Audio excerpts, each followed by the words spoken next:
This is CGTN, China Global Television Network.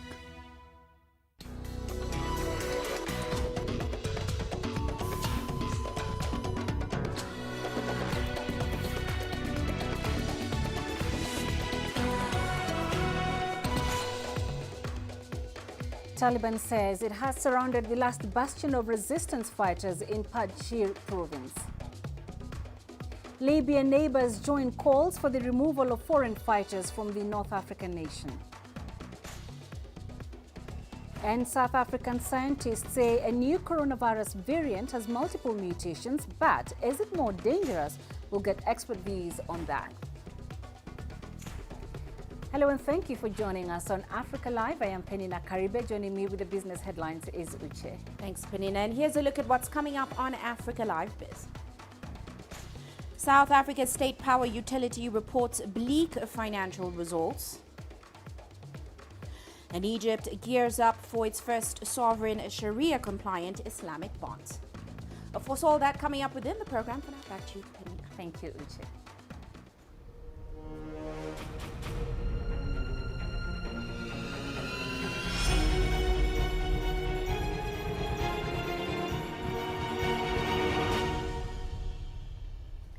We begin with the latest on Afghanistan's power shift. The Taliban say they've surrounded Panjshir, the only remaining province resisting its rule. The group has called on anti-Taliban fighters there to negotiate a peaceful settlement and to put down their weapons. The number of casualties on both sides isn't clear. The Taliban have held a military parade to showcase hardware that was captured after reclaiming their former stronghold of Kandahar province. Meanwhile, the United Nations warned of an Afghan humanitarian crisis. Scores of people continue to flock to the borders, fearing reprisal for assisting the U.S. despite the Taliban's promises of amnesty. Meanwhile, the Taliban says it's close to forming a new inclusive government that will respect people's rights and freedoms within the Islamic law. According to senior Taliban leader Anas Haqqani, the final outcome is expected in the following few days. In a news conference Tuesday, the Taliban said they welcome foreign investment in Afghanistan and the new government will seek friendly ties with other countries. Spokesperson Zabihullah Mujahid said the Taliban's priority is the interests of the country and people, and they will be committed to maintaining security and promoting economic development. For more, we are joined by Ismailai Abbasin in Kabul. Ismailai, the Taliban has said it is close to forming a new government. Give us an update on the progress that has been made so far.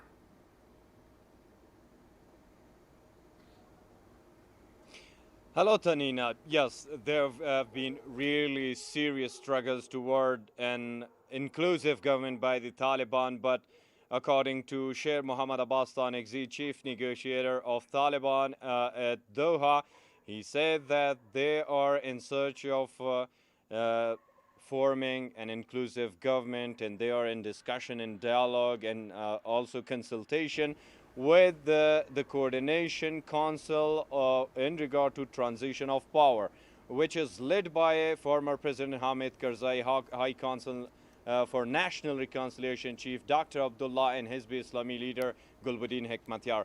According to Taliban member Sher Abbas Tanikzi, it's not supposed to be power sharing when we talk with Hamid Karzai, Dr. Abdullah, and Gulbuddin Hekmatyar, and it doesn't mean that they will have a share in the upcoming government. While on the other hand, he also emphasized that they are in search of forming an inclusive government, including new and fresh faces in the government from all the ethnics and groups of Afghanistan. While at the same time, it is decided, according to the information that I have, when Taliban Supreme Leader or the Emir Mullah Hibatullah held a 3-day meeting in northern Kandahar city with the Taliban Council of Leadership, it's all cleared and they have now the map how to finally conclude and finalize the structure of the government. They already appointed fewer very famous and major faces of Taliban like Sirajuddin Haqqani for Interior Ministry, at the same time Mullah Abdul Ghani brother, Foreign Minister, and also other faces among these faces or the major faces of the Taliban leadership. But According to experts in Kabul, they say if the Taliban seek monopoly, it will be a repetition of the history because they know the history of Afghanistan, and such a government won't last for long. But the Taliban say that won't be like that. Every ethnic and group of Afghanistan will see themselves an upcoming government which is supposed to be forming in recent 2 days. Yet we have to wait till Friday if it's formed or not. Right, so the U.S. has finally left Afghanistan, leaving the Taliban in charge. What is the mood and the security situation there?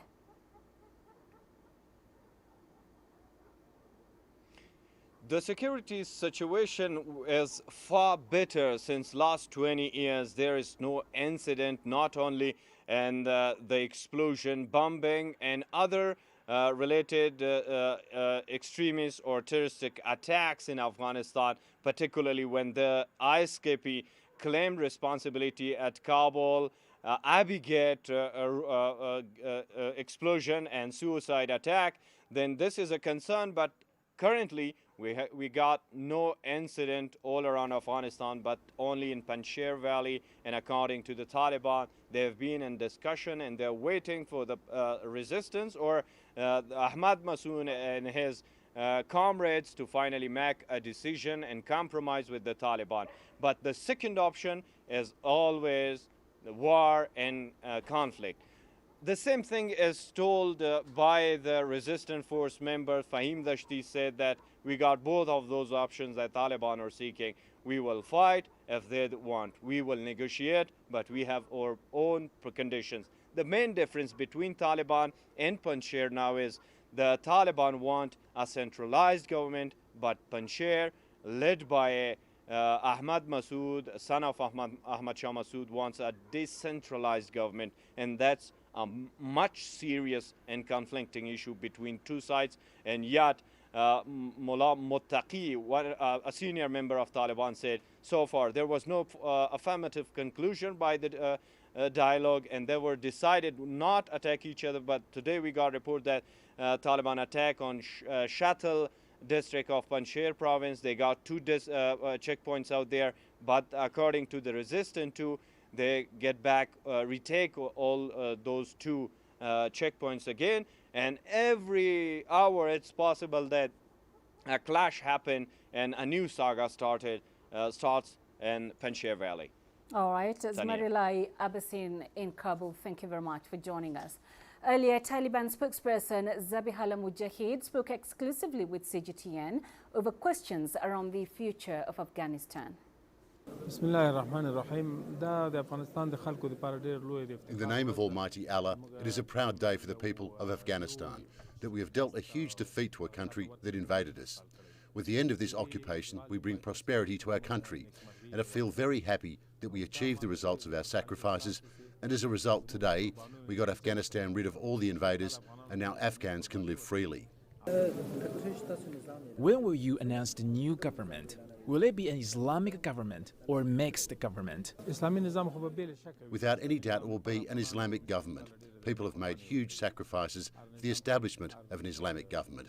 Whatever the combination, it should be Islamic. It being Islamic is guaranteed. However, it would be properly, though, over. We currently have discussions and we've had consultations. Hopefully, the leadership would come to a good conclusion. How is your preparation for the airport operations? The foreign troops have destroyed almost everything. How much time will it take for resuming the operations? Yes, we had two problems there. First, stabilising security. We've created a special force for the security of the airport who will maintain the security at the airport. Secondly, there are technical problems, as lots of damage has been made there. When the Americans left, they destroyed many things, the details of which are shared with the media as well. And we're hopeful our technical team solves these problems soon so that normal operations resume. Civil services are almost fully stopped. What is the preparation for the Islamic Emirate for its resumption that will make people hopeful, especially as everything is unclear nowadays? Yes, we are trying. Firstly, one of the most important services is security. People are provided with good security and the rule of law established. Secondly, in the health sector, where an acting overseer is assigned and the health services are provided. Initial works have also begun in the banking sector and have started their services. In the media sector, we've also ensured that the system is running. Similarly, efforts in the sector of education are in progress. Other sectors will also be operational soon. We hope that the government is announced soon and everything gets back to normal.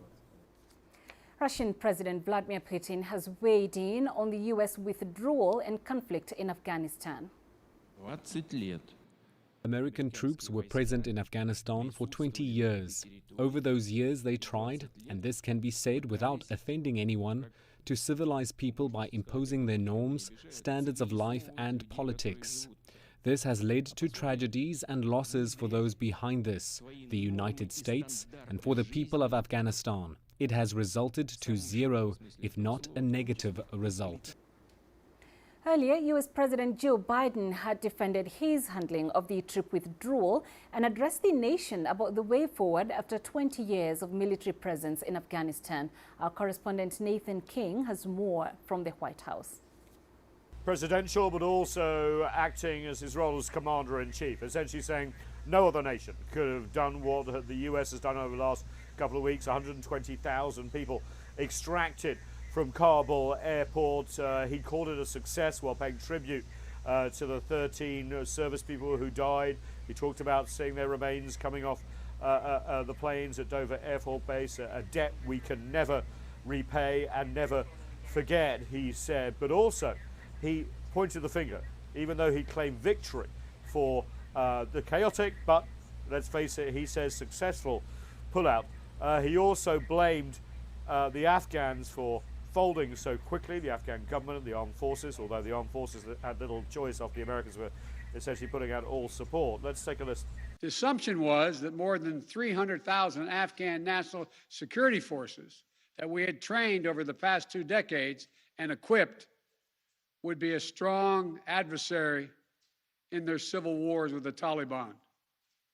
That assumption that the Afghan government would be able to hold on for a period of time beyond military drawdown turned out not to be accurate. He also said that he blamed the Trump administration for cutting a deal with the Taliban, which released so many prisoners who are now part of the military commanders, added to their strength, and also ISIS-K prisoners as well. And he said he's the 4th US president to inherit this war, and he wasn't going to pass it on to another one. Now let's see what this effect is going to have domestically. I think it was a speech very well written for the American psyche, ending the forever wars, moving on, saying their values will remain intact. They will start diplomatically focusing on the rights of women and girls, not at the barrel of an occupation gun. That's not a bad argument. But let's face it, US power has never looked so humbled in Asia in 50 years. I'm thinking of Vietnam as the last time. But he said, look, let's not fight these challenges of 2001. Let's fight the ones of 2021. And as you know, US strategy from Trump to Biden is very much focused on China. So the world will be watching, but no more so than in Beijing, Moscow and elsewhere. Nathan King, CGTN at the White House. And for more insights into the Taliban political transition in Afghanistan, we're now joined by Jason Chris-Hook, a former advisor to the U.S. and Afghan governments, live via Zoom from Raleigh, North Carolina. Jason, the Taliban says a new government will be in place soon. What are the most immediate challenges and tasks for this new government? I think their biggest task up front is to prove to the world that they are going to respect all human rights and not become terrorists and hold hostage any Western citizens left in the country or any Afghans who want to leave the country. That has to be their top priority, to keep the evacuation going. There are many competing interests in Afghanistan, including those who served in the former government. What is the likely composition of the new cabinet? I'm not too sure that the new cabinet's going to have many former government members. There might be a few people who sold out, were bought by Pakistan, who will be allowed to join this Taliban group. But the Taliban seems pretty intent on making this a Taliban and terrorist-only government. All right, Jason Hook, thank you very much for joining us. You're watching Africa Live, coming up to 15 minutes into the hour. Let's take a short break coming up. Libya neighbors join calls for the removal of foreign fighters from the North African nation. And South African scientists say a new coronavirus variant has multiple mutations, but is it more dangerous? We'll seek expert views on that.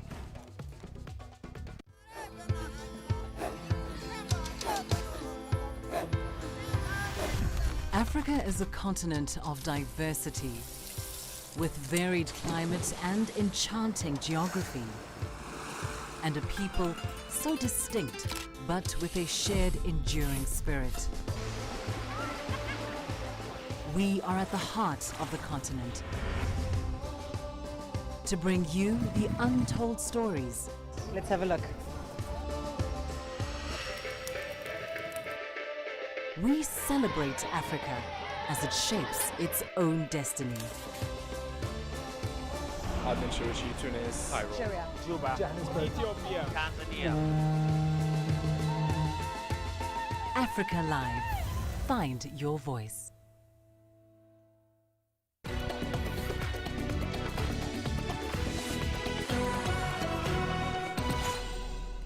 Libya's neighbors have called for immediate evacuation of all foreign fighters and mercenaries in the country.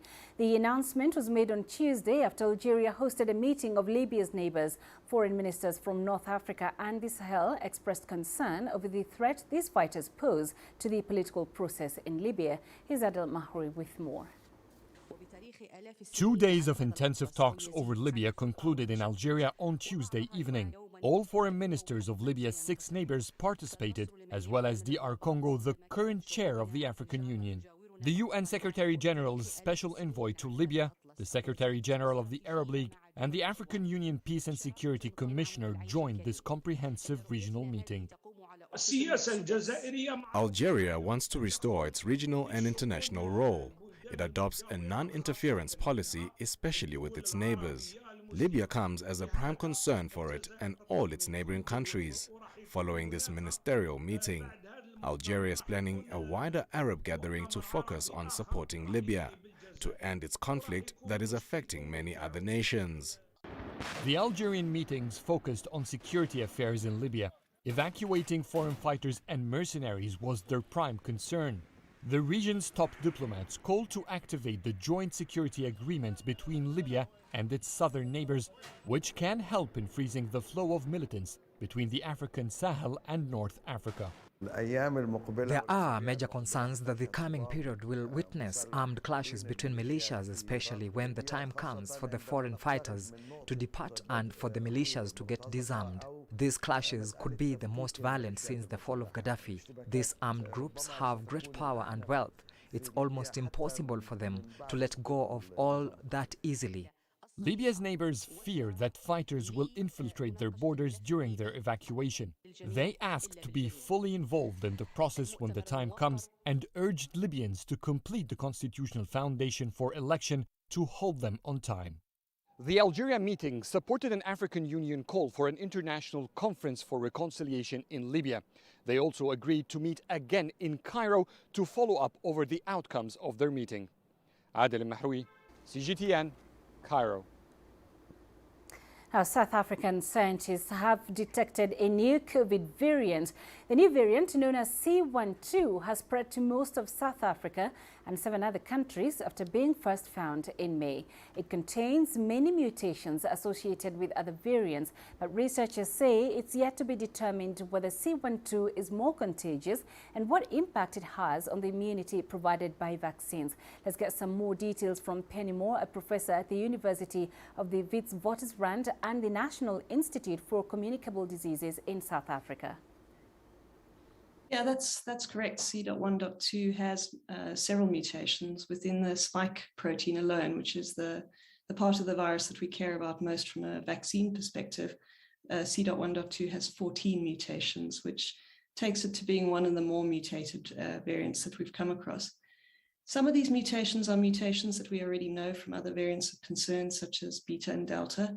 And so we have a fairly good handle on how these mutations will behave and the effect that they'll have on the virus. We have a high probability, I think, that these mutations will contribute to increased transmissibility.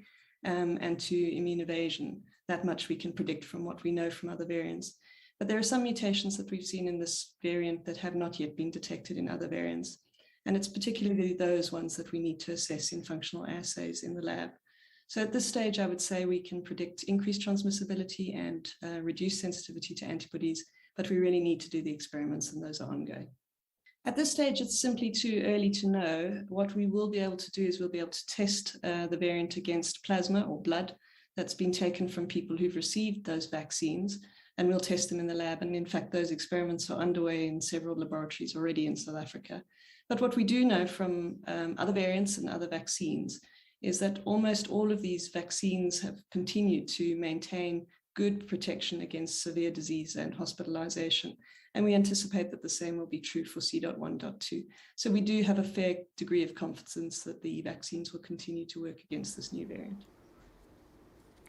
Zimbabwean Foreign Affairs and International Trade Minister Frederick Shava has criticized the politicization of COVID-19 origin tracing. Shava has instead called for international cooperation in containing and defeating the pandemic. As we grapple with the devastating effects of COVID-19, the world should work together to confront this pandemic.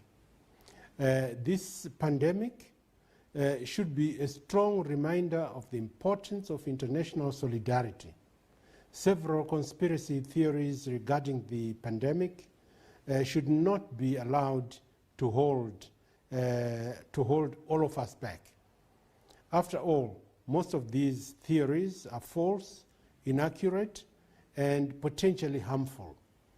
It is disheartening that conspiracy theories started to spread and flourish just after the first news about the COVID-19.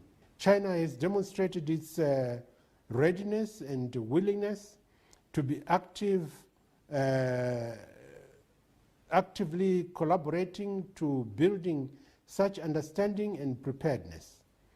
Zimbabwe calls on all others to cast aside whatever theories they may have, and for the sake of us all, to allow the science to lead us forward. We believe that the international cooperation is indispensable if the world is to fully control and defeat this unfortunate pandemic. Our collective action and solidarity are more important now than ever. Zambian and Nigerian experts have also called on the international community to fight COVID-19 collectively, as opposed to stigmatization and trading blame. It is pointless and not good and not wise for any country to start stigmatizing or demonizing any other country for this pandemic. This pandemic is with us and we are losing people. So what is needed is for us to work together as one and fight this deadly pandemic. If we continue, if we start pointing fingers at this country or the other country, we'll be divided, and as a result, the pandemic is going to harm us very bad. If there are any countries in the world that are accusing China at this particular moment for the outbreak, I think they are missing the point, because what has happened is that this virus has become global, and if we get consumed by accusations and counter-accusations, we will miss the big picture, which is to save the many lives out there where the virus is spreading. The Health and Trade Ministries in Tunisia are organizing an open day for COVID-19 vaccination. The exercise is targeting some 25,000 merchants, workers and farmers in wholesale markets. This first large-scale operation targeting food markets aims to secure food trade and prevent the resurgence of coronavirus clusters throughout the country. Adnet Shawashi reports. This is the main wholesale market in Tunisia. It had been shut down for a few days during the general lockdown this year. Consequently, the prices of all food products went up as tons of fruits and vegetables were left in fields.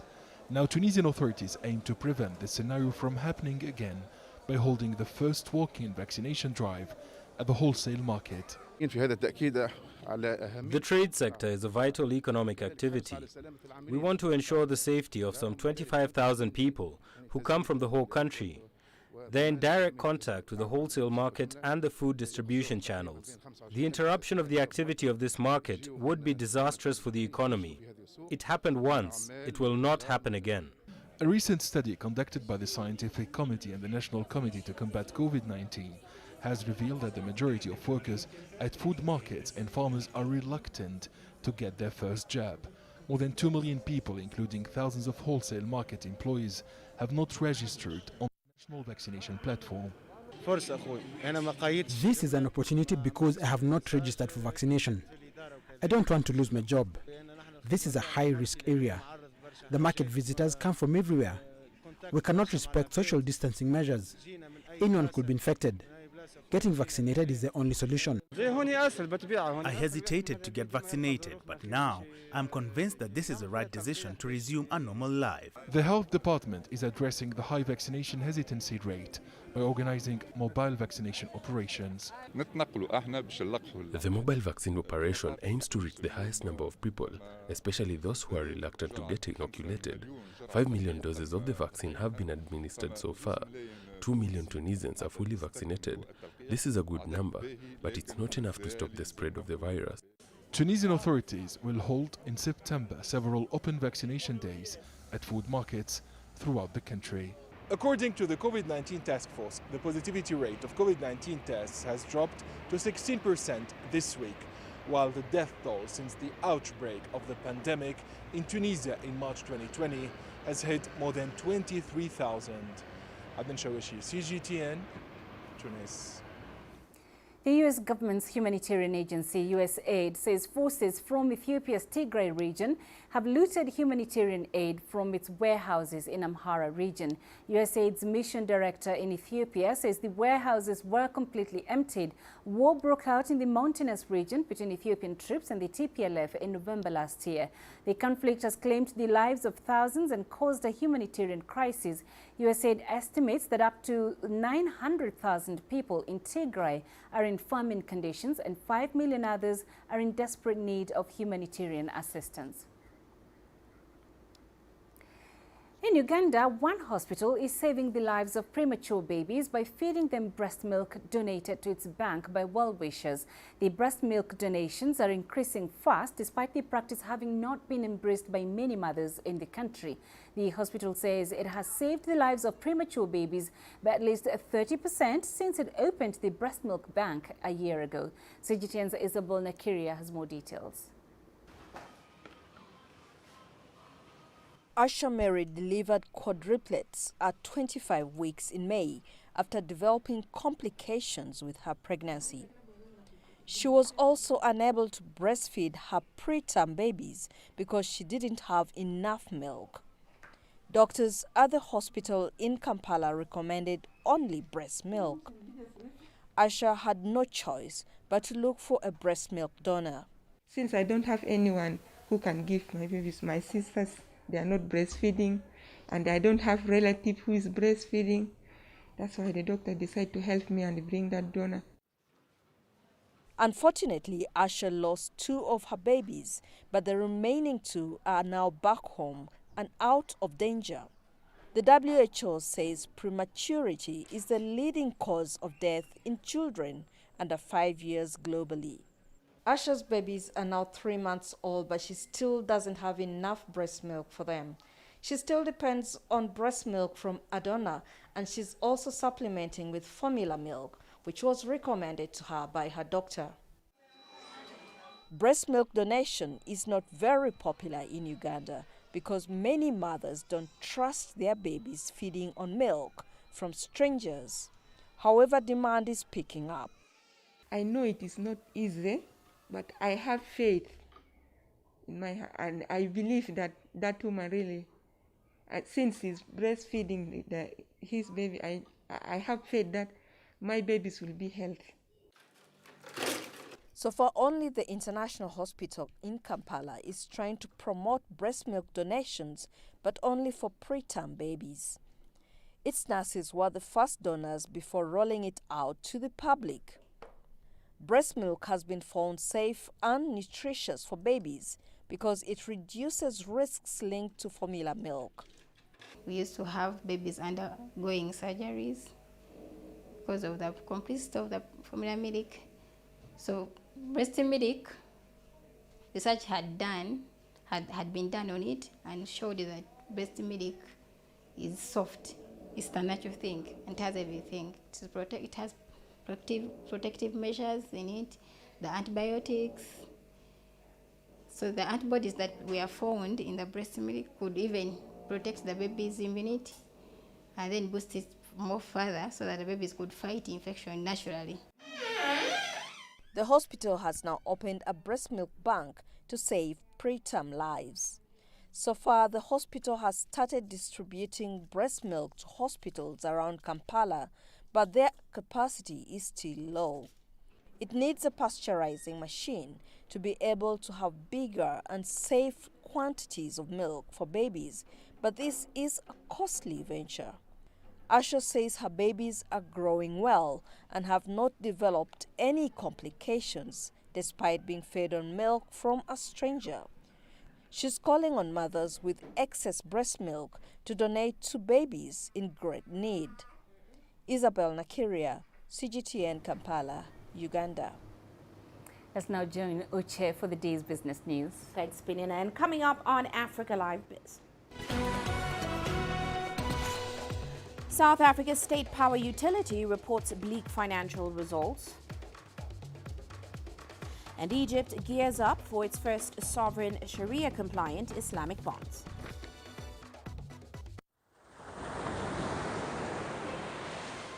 The East China Sea, home of dream seekers, where China's hub for reform and opening up connects with the maritime Silk Road. Whether it's exploring the busiest seaport and trade zone, or witnessing how locals strive for a better life. Join CGTN's adventure, Tides of Change Part 2. A journey enchanted by a dynamic ocean and beyond.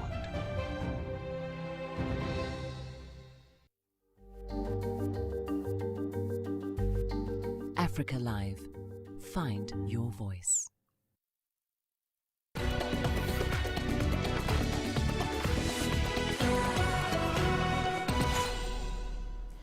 Well, let's start off in South Africa. The country's power utility Eskom has reported dismal financial results for the year ending March 2021, with sales volumes down 6.7%. Now, Eskom did reduce its gross debt by 6.9% to an outstanding debt of nearly $28 billion. Of course, the drop in profit is due to a number of factors, including the impact of the COVID-19 pandemic, as well as some local municipalities that have failed to clear their debts. The growth in other operating costs from 18.7 billion to 24 billion, that 29% has contributed significantly to the drop in operating profit, with primary energy only growing by 4 billion year on year.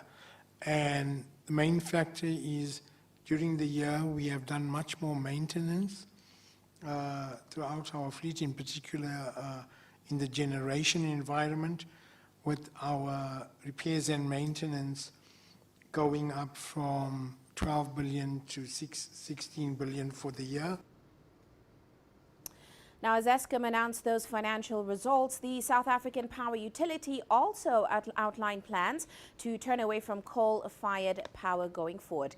Now, Eskom says it won't take on any new coal developments beyond 2030. It's an ambitious target for the utility that, of course, relies on coal to provide about 90% of the country's electricity needs. Here's Sumitra Naidu with the details. Eskom is under pressure to reduce its reliance on fossil fuels. Two proposed new coal-fired power stations have already been halted by courts over environmental considerations. I think Eskom, like utilities around the world, have started to realize that the economics of coal have just changed fundamentally in the last 10 years. So not only is it now apparent that new coal is no longer competitive, that new coal is more expensive than alternatives. The utility plans to take advantage of the available global concessional finance mechanisms. Independent power producers are rushing in to bid for the upcoming windows that will see the utility procure 6,800 megawatts more renewable energy. There is a huge amount of interest in financing some aspects of this transition from foreign governments, from international finance institutions and development finance institutions, largely because it's cheaper to lower carbon in South Africa than in the developed world. But Eskom has warned that South Africans will eventually have to pay a cost-reflective tariff in the future, even as cheaper renewable energy capacity is developed. The utility needs 8,000 kilometers of new transmission lines for its future energy plans. In terms of the overall debt burden that Eskom carries, the majority of that debt is actually not attributable to the capital expenditure per se, but rather to the fact that we have not had cost-reflective tariffs allowed by the regulator. Regardless of the mix of funding that we seek to pursue, users will have to pay a tariff that rewards the capital that is invested in generation, distribution, and transmission capacity. Eskom plans to reduce coal consumption to 40% of total energy supply by 2030. 3 old coal-fired power stations are set for decommissioning between now and 2026. By then, 6 out of a total of 13 coal-fired power stations will be mothballed. Sumitra Nadu, CGTN, Johannesburg, South Africa. Well, let's head to Malawi now. The country is also suffering from a growing electricity deficit. Now, according to the World Bank, electricity rationing loses Malawi up to 7% of its GDP a year. Now, this is more than any other country in Africa. In comparison, Kenya, Niger, Madagascar and Benin all lose under 2%. Well, we bring you the story of one self-taught electrician who's now keeping the lights on in his village in Malawi with just an old bike and a farm moto. Here's CGTN's Asta Tal with the story. 15 years ago, when darkness used to fall in Yobe Nkosi, a remote village in northern Malawi, children did their homework by candlelight. In the past, we had to study by candlelight. And whenever there was no money to buy candles, we could not study. That began to change in 2006, when Conrad Nkosi finished secondary school in Zimba, some 40 kilometers away, and returned home. He was 23 years old at the time and had no prior training. Nkosi discovered that a creek running through his childhood home had just enough force to propel his bicycle forward. He devised an improvised dynamo to provide power to his residents. There is potential to produce enough power for 1,000 households from that single turbine, and I can use the same river to power another turbine downstream. With no prior experience, Nkosi converted an old refrigerator compressor into a water-powered turbine and installed it into a local river, generating enough electricity for 6 families. The village is now fed by a large turbine, which was made from the motor of a decommissioned maize sheller, a machine that removes corn kernels from the cob. The device has been installed on the fringes of the community. Metal wires are strung from a 2-kilometer line of tree trunks, caped with wooden planks to provide power. The consumers do not pay a cost for the electricity, but they do pay Nkosi a monthly maintenance fee of slightly more than $1 per home. For the 38-year-old, however, the maintenance income is insufficient to meet the cost of repairs, which at times he says he pays out of his own pocket. I wish I could find a sponsor to help me fulfill my plan of going back to school to further my knowledge and pass on what I have learned to others. Meanwhile, back at the village, students file into a classroom for a nighttime study session as dusk falls over Kazangazi Primary School. And it's all thanks to Nkosi. Asta Tal, CGTN. Meanwhile, Algeria, the only country which was still pumping leaded petrol into vehicles, has now exhausted its final stocks in July. This brought an end to the use of leaded petrol globally.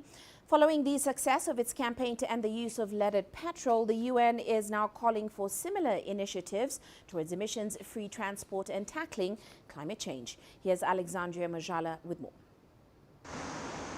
The UN's environmental program's 19-year campaign to end the use of leaded petrol has finally borne fruit.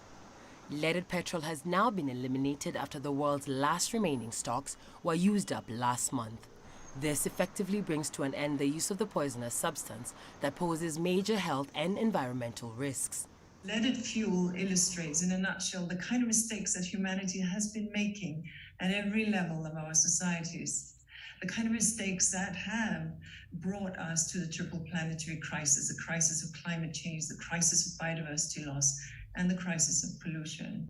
According to UNEP, the petrol contaminates air, soil, and drinking water and can cause heart disease, stroke, and cancer. Some studies have shown it harms brain development, especially in children. The agency worked with governments, businesses, and civic groups to eradicate leaded petrol, ending its use after a century and marking a huge milestone. Today we celebrate a milestone for multilateralism, the culmination of a united global effort to rid the world of lead in petrol, a major threat to human and planetary health. This international success story comes after a 20-year public-private initiative led by the United Nations Environment Programme. Lead's toxicity has been recognized since Roman times. It nevertheless began being added to gasoline in the early 1920s to make cars more powerful, and from then on was used in all petrol globally until the 1970s, when wealthier countries began phasing it out. By the early 2000s, 86 nations were still using leaded gasoline. The UNEP-led campaign was formed to help them move away from the fuel by driving investment and overcoming concerns around prices. UNEP warned, however, that the transport industry remained a driver of climate warming emissions, and 1.2 billion vehicles were set to hit the road in the coming decades. Alexandria Majala for CGTN. And on the international front, China's data protection law takes effect on Wednesday. The new regulations give comprehensive instructions for building data management and monitoring infrastructure in China, and also identifying roles and responsibilities of enterprises and institutions in data protection. Here's Lu Siriu with the details. China has been working on its data security over the past few years. Its recent crackdown on 25 tech companies' apps for the illegal collection of personal information has shown its determination to rectify data use practices. The new law has been launched to build the country's infrastructure and mechanism for data protection. The data security law establishes a clear idea that data security is a state of continuous security. It also responds to a number of data processing issues, including data transactions, data classification, and the management of critical data. The will of the country is reflected through this law. The law also identifies the roles and responsibilities of companies and other identities in data protection. Experts say many Chinese companies are still unaware of the risks of data leaks or are lacking instructions to manage data properly and systematically. In the short term, entities whose primary business is data processing might go through significant changes, but this temporary disruption will lead to smooth practice in the long run if the companies abide by the instructions. Nowadays, data covers all aspects of our lives. Experts explain that next, China would categorize such information according to its importance to national security and national interests. Experts also say that in the digital era, many countries are facing the problem of digital use and safety, and China is not an exception. But Chinese authorities are making serious efforts to address the issue and to achieve a tangible solution. Lu Sirui, CGTN, Beijing. Well, that's all for now on Africa Live Biz, but coming up on Global Business Africa, the South African government withdraws a controversial paper that proposes that all South African earners pay up to 12% of their income into a new government-managed investment fund. More on that coming up top of the hour. For now, back to Peninah. Thank you, Uche. You're watching Africa Live. We've got plenty more coming up, including this. We unpack the splendor of Kenya's Masai Mara Game Reserve. Join us in global business and see Africa through our eyes. The island nation of Mauritius is home to some of the most pristine maritime ecosystems in the world. In July 2020, disaster struck when the Japanese carrier ship Wakashio ran aground on the reef a mile from the coast. Over the following 2 weeks, NGOs mobilized foreign aid, but then the ship broke in two, spilling an estimated 1,000 tons of fuel oil into the pristine lagoon. Ça va prendre des années à revenir. Donc, parce que les dégâts, là, pour nous, quand on regarde, quand on va en mer, c'est irréversible. Join us as we navigate the far-reaching ramifications, environmental, personal, and political.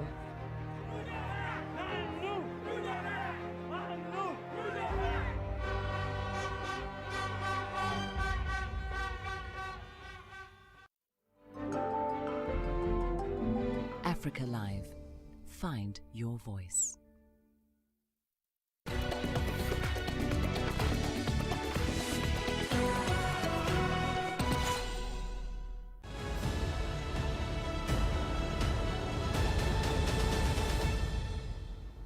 The Masai Mara is by far Kenya's most popular game reserve and is considered among the best globally.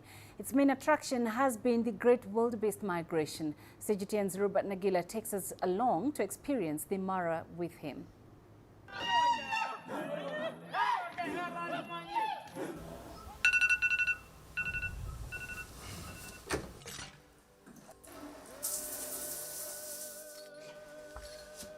Hello? Are you ready? I'm on my way. It is said a visit to the Masai Mara is an unforgettable experience. That's what we want to find out.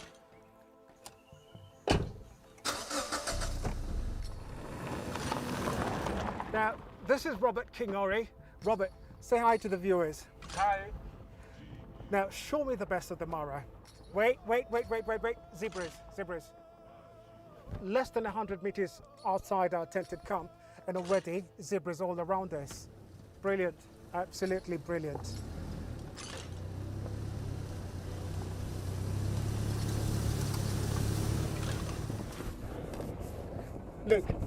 Look, wildebeest. So these will likely be crossing the Mara River over to Tanzania in the next few weeks. Now, let me go and show you the big five. Okay, cool.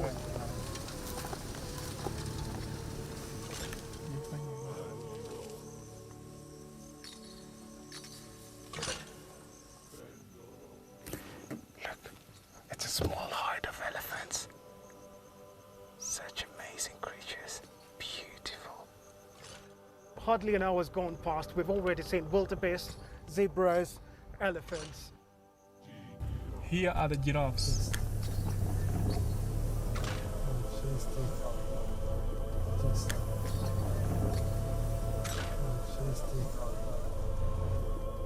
It does look like the National Reserve is on fire, but that is a controlled fire.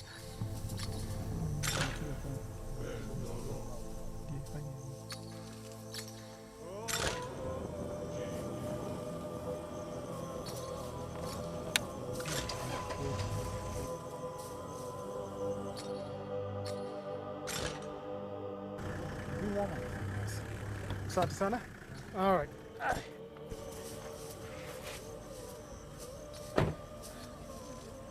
Whoa. So that was quite the game drive. Missed out on buffaloes and rhinos, but as they say here, tomorrow's another day. Robert Nagila, CGTN, Masai Mara, Kenya. And coming up in sports, Libya take on Gabon in first round of qualifier matches.